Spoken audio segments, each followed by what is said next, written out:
Ashamaa harka fuunee jaalatamtoonni fi kabajamtoonni hordoftoonni seenaa tuub nageenyi koo kan jaalalaa kabajaa iddoo isin jirtan hundaatti isin haa qaqqabu. Haddallee viidiyoo biraatiin isinii deebi'ee jira. Viidiyoo kana mootiyyuu qabadhee kan isinii deebi'ee tanaan dura waa'ee mucayyoo Beeruut keessatti abbaa mana madaamii irraa ulfataate fuutee galti moo hin galtu asitti baasti isa jedhu waa'ee san duraa ka'ee hanga xumuraatti isinii himee jira jechuudha. Amma hoo maalirra jirti? Fuutee gara biyyaatti galte moo asitti maalirra jirti kan jedhu qabadhee isinii deebi'ee jira jechuudha. Irra caaliin keessanillee koomentii jalatti yaa baastu akkamitti fuutee galti yookaan ammoo tuyyuu fuutee galtu maqaan namaa maal godha isa jedhu yaada keessan baay'ee kennitanii jirtanii. Rabbi balaa akkanaa kana namarraan hin gahin baay'ee ulfaataadha jechuudha jireenya namaa keessatti wanni nama qunnamuu martuu baay'ee ulfaata. Gara viidiyoo keessa seenuu dura warri chaanaanii kanaaf haarawaa taatan subscribe gochuudhaan gara maatii keenyatti dabalamaan isiniin jedha. Wantoota isin barsiisu wantoota irraa barattan barsiisoo ta'an dhugumatti jechuudha isin fayyadu. Wanti kun isin fayyada keessatti hubatee ilaaleef namni keessa hubatee ilaaleef jechuudha. Keessattuu warri biyya ormaa irra jiraatan kamuu baay'ee isin fayyada waan ta'eef irraa hubattan jedhee kanan isin biraan gahu viidiyoo garaagaraa jechuudha. Kanaafuu gara maatii keenyatti akka dabalamtan isin jedha jechuudha.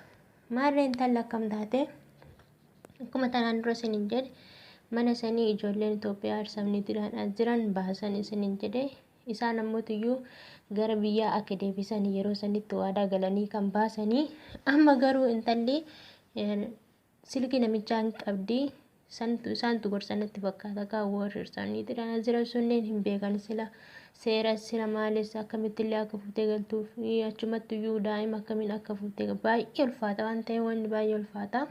Kanaafuu intalli silkiidhaan bilbiltee isin kassasaa deemetan hin baasitti himaa yookaan ammoo iyyuu nuti keessattan himaa fala tokko godhi jechuudhaan silkeetti bilbilti. Namichoon ammoo iyyuu niitis akka du'aatti sodaata baay'ee ulfaata ijoollee qaba niitii qaba. Ammoo namnis maqaanis maal akka jedhu ammoo karaa seeratiinis yoo ta'e baay'ee adabama waan ta'eef hin sodaate. Haay niitii kan daa'ima fuutee gara Itoophiyaatti yoomuu galuu hin dandeessu fuutee sin galtu malee asitti ani waa hunda haala hunda si xumuree akkati baastu sin goosisaadha. Garuu amma kaa ulfichi baay'ee deemee jira. Ji'a sadii guutuuf torbee tokko qofa maal tafa gaafa ji'a sadii guutu ammoo bahuunis baay'ee rakkisaadha baay'ee ulfaata dhugaa dubbachuudhaaf. Jireenyi biyya ormaa dhugumatti amma kaa hadhaa'e bakka baay'ee hadhaa waan ta'eef hin ulfaata. Kanaaf ammoo intalli yoon daa'ima kana fuudhee galee idme zalaalamiin daa'ima kana yoo na biratti argannamni kanarra baafuutee galte sannaan jedhanii warri yaallee idme zalaalamiin wajjin saalfata anis nan saalfadha. Yeroo ammoo daa'ima kana fuudhee galeenis akkamittiin guddisa isa jedhu baasuunis rakkisaadha ka ji'a sadii irra yoo tare. Kanaaf baay'ee saqqaqamaa turte intalli amma kaan namichoon illee akka isheen niititti himnee fi akka hin kassasne waa hunda haala hundaa siifan xumuraa akka baastu hin jedhaani. Anammoo yaada keessan isiniin kennitanii dhugumatti ishiidhaan laheeta mootummoo doktora walii gahee walitti wanni jedhanii ajjeesu mi'attitan lubbuu ishii baasuu fi immoo ani yaada inni akkasitti kaase duraan silaa maqaa kiyyaan hin dhufne akka barbaadde ta'ii jedheeni sodaachisee mana sanii baatee badde.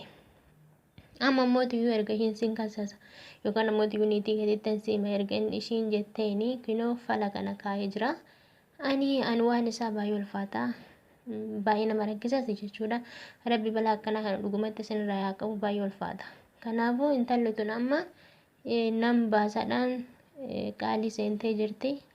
Waan inni godhu jechuun ammallee viidiyoo biraa qabadheen isin deebachuudha waan isheen irra geesse daa'imayyuu baaste moo haala gaariidhaan ofirraa baastee dhugumatti lubbuun isheen jiraatte moo fuuteetu gara biyyaatti hin galte san waa hunda isin biraan hin gaha jechuudha. Amma kunu haala kanaan itti deemee jira jechuudha. Namichi daa'ima kiyya fuutee gara Itoophiyaatti hin galtu karaa Itoophiyaatti illee galtee yookaan mootiyyuu deessee kan guddatu yoo ta'u dubbiinis baay'ee ulfaataa garuu inni asii achitti homaa gochuu sila hin dandeenyeef baay'ee ulfaataadha.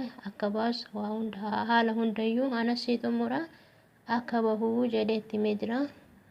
Doktora walii galanii lubbuu mucayyoo tanaa way baasanii mana yaalaa akkamitti akka fidu I don't know gin baay'ee nama rakkisa.